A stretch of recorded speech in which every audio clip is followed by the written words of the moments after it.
Di decisamente diverso sul mercato, il nuovo Realme 14 Pro Plus che recensiamo oggi. Per scoprire tutto rimanete sintonizzati, ma se non l'avete mai fatto, volete supportare il nostro lavoro, volete vedere altri video esclusivi come questo, iscrivetevi al canale, attivate la campanella delle notifiche e seguiteci sui nostri social, perché quando starete guardando questo video saremo a Barcellona Mobile World Congress e ci saranno un sacco di cose interessanti. Trovate tutti i link in descrizione.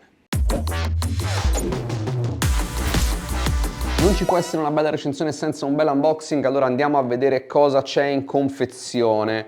Approfitto, lancio anche un po' un ragionamento, se saltare gli unboxing, se dargli meno peso, perché ora che per come è stata pensata la legge europea i caricabatterie non ci sono più in confezione, spesso le confezioni sono proprio misere e sto veramente un po' pensando su come riposizionarlo, visto che di fatto è una cosa che faranno tutti. Qui abbiamo una cover in silicone grigia classica dell'azienda che è in netto contrasto, scusate, al design dello smartphone, e questo dipende nel senso che potrebbe essere un buon modo per dire lo compro e se poi questo design qui mi annoia, ve lo racconterò a brevissimo, ho già una cover per coprirlo. E poi all'interno della confezione c'è il cavetto USB-A, USB-C. Ma iniziamo a parlare dello smartphone, della qualità costruttiva e anche del design, perché ci sono un sacco di cose da dire.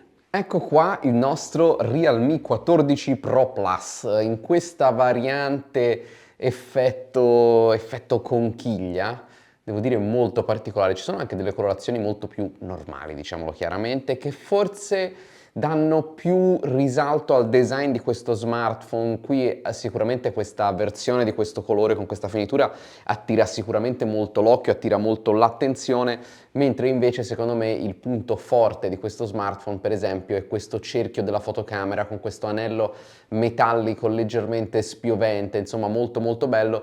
E poi guardate qua, perfettamente simmetrico con i 3 LED flash messi simmetricamente fra le 3 fotocamere, veramente un notevole lavoro di design. Sul fianco realizzato in plastica, tasto di accensione, bilanciere del volume, sopra emettitore infrarossi, microfono sul lato sinistro completamente pulito e sotto porta USB-C, microfono, carrellino doppia nano SIM e speaker.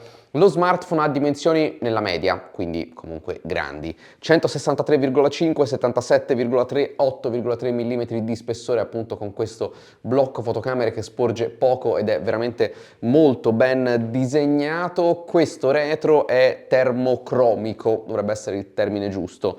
Cosa vuol dire? Vuol dire che solitamente è così, ma se viene esposto a temperature inferiori ai 16 gradi le venature diventano blu. L'ho scoperto, l'ho conosciuto a Copenaghen in Danimarca, dove faceva decisamente meno di 16 gradi questo inverno, e lo smartphone all'esterno era praticamente sempre con color venature blu, quindi basta che sia esposto all'aria. Se volete velocizzare il processo lo mettete a contatto con qualcosa di freddo, acqua, ghiaccio oppure qualsiasi oggetto che sia appunto freddo. È una caratteristica simpatica che però, attenzione, tra l'altro svanisce un po' nel tempo, non so quanto svanisca, non so in quanto tempo perché non sono informazioni che abbiamo.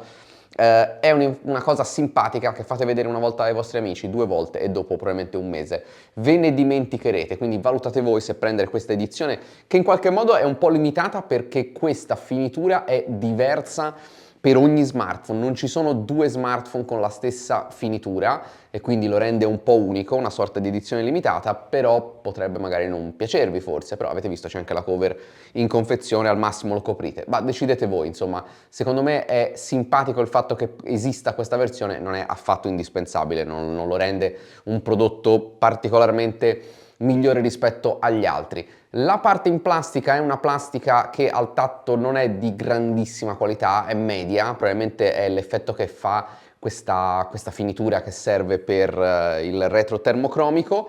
Lo potete bagnare, lo potete mettere a contatto col ghiaccio perché lui è IP69, il Realme sta lavorando benissimo sulla resistenza dei suoi smartphone. Avevo fatto anche un reel sul C75 se non erro, Questo è IP69 e supporta gli standard militari 810H, quindi per quanto riguarda IP69 resiste ad acqua, polvere, acqua a bassa temperatura, alta temperatura, ad alta pressione, e poi per lo standard militare cadute, vibrazioni, insomma devo dire uno smartphone veramente ben fatto dal punto di vista costruttivo, con soluzioni particolari. E adesso andiamo a scoprire l'hardware di questo smartphone. Scheda tecnica interessante. Per quanto riguarda la scheda tecnica lo mettiamo da parte, abbiamo un processore Snapdragon 7S Gen 3 a 4 nanometri octa-core fino a 2.5 GHz con GPU Adreno 810, 12 GB di RAM LPDDR4X, 512 GB di memoria interna UFS 3.1.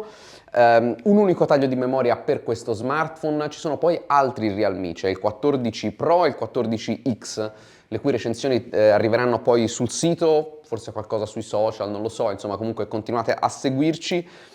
Questo è un unico taglio di memoria, una memoria non è espandibile, tanta memoria però, tantissima. Connettività 5G, Wi-Fi 6, Bluetooth 5.2, c'è il Dual SIM Nano SIM, ma c'è anche il supporto per la eSIM. Il lettore di impronte digitale ottico all'interno del display è preciso e veloce, devo dire, posizionato forse un po' troppo in basso, ma funziona molto bene. E poi abbiamo un sistema di vibrazione che è ok, devo dire nella media, non è il migliore, non è low haptics che abbiamo visto su altri smartphone della famiglia, diciamo così, ma è comunque un buon sistema di vibrazione. Dal punto di vista delle prestazioni questo processore funziona bene, forse ci sono dei processori che a parità di prezzo MediaTek danno qualcosa di più in termini di prestazioni, ma dopo proveremo anche la parte gaming e vedrete che comunque alla fine non delude particolarmente. E poi abbiamo il display. Chi non ama i display curvi potrebbe non amare questo smartphone, ma il display è sicuramente un punto forte. Il pannello è un ampio 6.83 pollici, ampissimo, leggermente curvo il vetro sui 4 lati, su tutti e 4 i lati, è protetto da un vetro Gorilla Glass 7i, la risoluzione è 1.5K circa, ovvero 1272x2800 pixel, è un OLED fino a 120 Hz, ma non è LTPO, quindi la variazione è solo fra 60 e 120. Volevo trovare l'opzione, ma so già che andando a cercarla così mi sarei perso, infatti mi sono già perso perché non è questo il menu, ma è questo qui.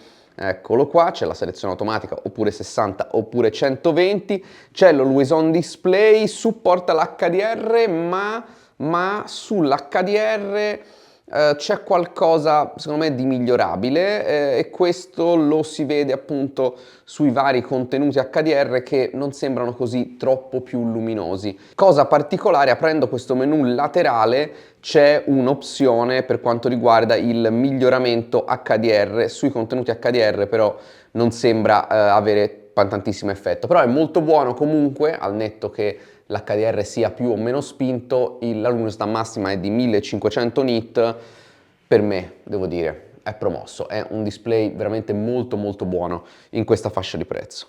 Allora, il software, qui abbiamo Android 15 con Realme UI 6 e 5 anni di aggiornamento. Brava Realme per aver alzato decisamente l'asticella anche in questa fascia di prezzo, in modo che non ci sia solo Google o solo Samsung a cercare di puntare su questo aspetto. Al momento non mi è chiarissimo se questi 5 anni siano tutti di nuove versioni di Android, se siano soltanto patch di sicurezza. In realtà è possibile che siano anche tutte nuove versioni di Android, perché condivide tantissimo con un altro smartphone che appunto ha 5 anni di nuove versioni di Android, poi alla fine vi dirò anche quale se siete curiosi, però appunto in questo momento non ho la conferma. Comunque bene, in ogni caso troverete magari nella recensione scritta il dettaglio di questa cosa. In termini di software non c'è moltissimo che voglio aggiungere rispetto agli altri smartphone. Abbiamo qui il menu laterale, avete visto che guadagna delle funzioni aggiuntive quando siamo per esempio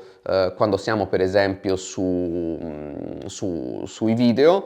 Come vedete, rispetto alle controparti Oppo, OnePlus non ci sono le impostazioni di intelligenza artificiale, ma c'è comunque il dock dei file dove si salvano i file preferiti e si recuperano tutte le volte che si vuole, i file recenti, e poi ovviamente potete modificarlo per avere tutte le applicazioni che volete. E vi segnalo come ovviamente sia possibile andare a mettere l'applicazione in finestra, ridimensionarla. Qui abbiamo i 3 puntini per ridurre icona ed è veramente, ragazzi, tutto oltre il fluido, è fluidissimo, veramente molto molto bene. C'è lo Zen Space, ci sono tante opzioni di personalizzazione. Questa è la Realme UI 6 che ha il nuovo menu graficato diversamente, eccolo qua, con i temi Flux per quanto riguarda la personalizzazione. Abbiamo i gesti aerei, che non so chi utilizzi, e abbiamo un po' di bloatware, ovvero un bel po' di applicazioni preinstallate, Booking, l'App Market, che è lo store loro, c'è AliExpress, c'è Block Blast,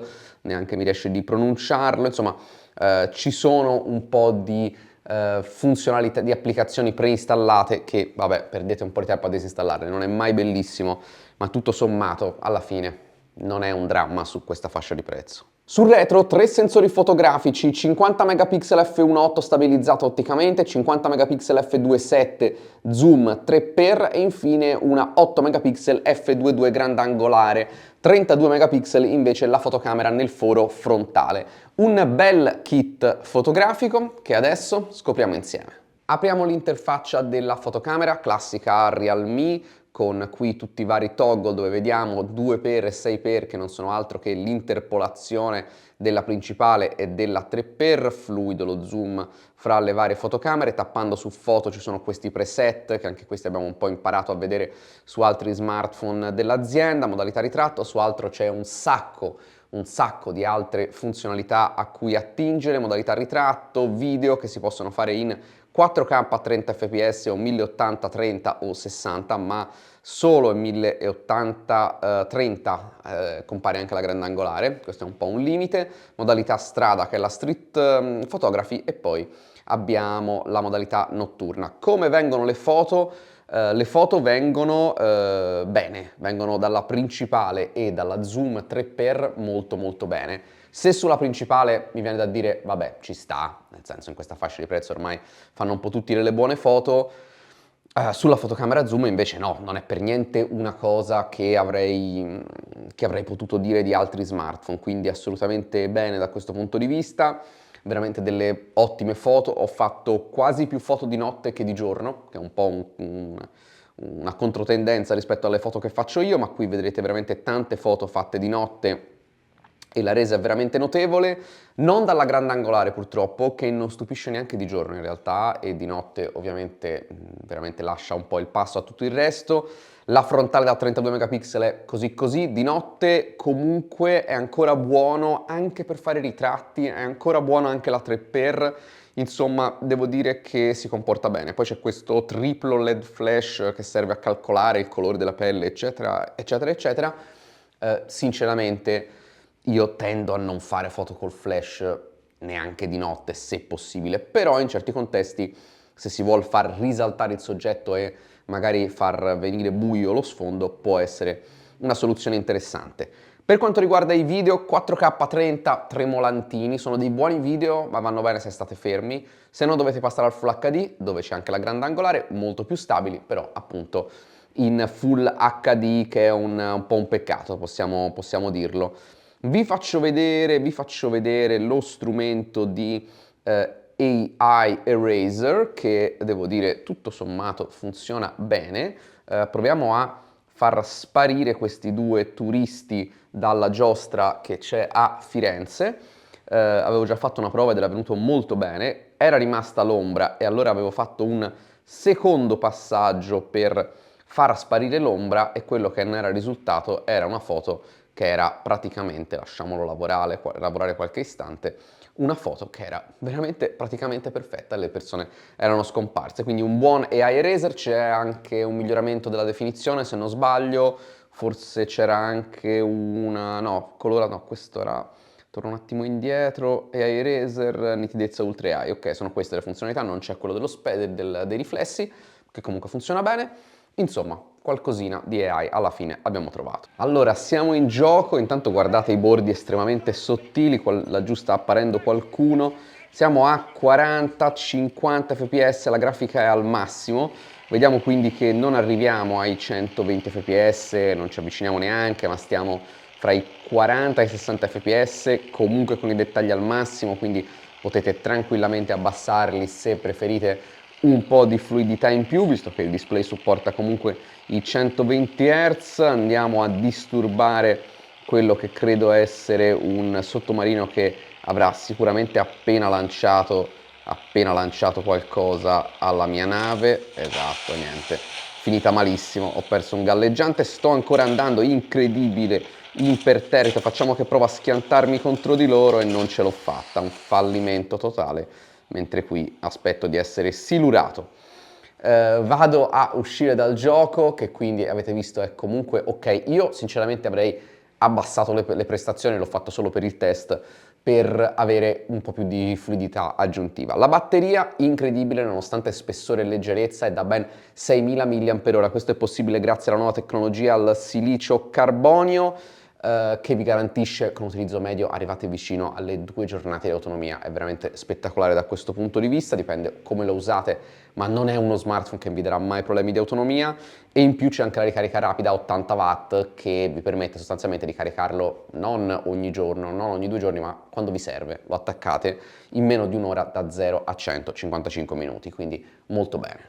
E adesso parliamo di prezzo. Devo fare una considerazione. Questo smartphone che sto provando da mesi è molto simile a uno smartphone che ho provato pochi giorni fa, ovvero Oppo Reno 13 Pro. Ha tantissimo in comune con lui sulla scheda tecnica, non sul design, il processore è diverso, la qualità costruttiva è diversa, Oppo è un altro livello da questo punto di vista, decisamente, ma c'è una differenza di prezzo abissale, che questo mi aiuta a spiegarvi non tanto quanto sia costoso Oppo, che oggettivamente è un po' costoso, ma quanto sia, passatemi il termine, economico questo Realme 14 Pro Plus. 799 in quel caso diventano qui 579 euro, che poi però diventano 529 euro con la promo di lancio e 479 euro se usufruite del cashback. Insomma, un prezzo che è molto molto aggressivo. Se vi serve un nuovo smartphone di fascia media e questo smartphone vi ha colpito, io ne approfitterei ora, perché al netto del fatto che gli sconti tornano, a questa cifra non sono sicuro quando e se ci tornerà. Insomma, questo prezzo potrebbe un po' svanire, un po' come l'effetto della scocca sul retro, che potrebbe svanire e non abbiamo la certezza, il prezzo stessa identica cosa. Però veramente un prodotto interessante, il classico Realme che vuole un po' scuotere il mercato dormiente con i suoi prezzi. In descrizione trovate la recensione completa, ma anche il link a tutti i social, visto che siamo a Barcellona, Mobile World Congress, nel momento in cui vedrete questo video. Come sempre, se non l'avete mai fatto, iscrivetevi al canale, attivate la campanella delle notifiche. Disclaimer finale: questo sample ci è stato inviato da Realme, che non ha visto questo video in anteprima, non ha fornito input editoriale, non ha fornito compenso economico. Grazie e noi ci vediamo a un prossimo video.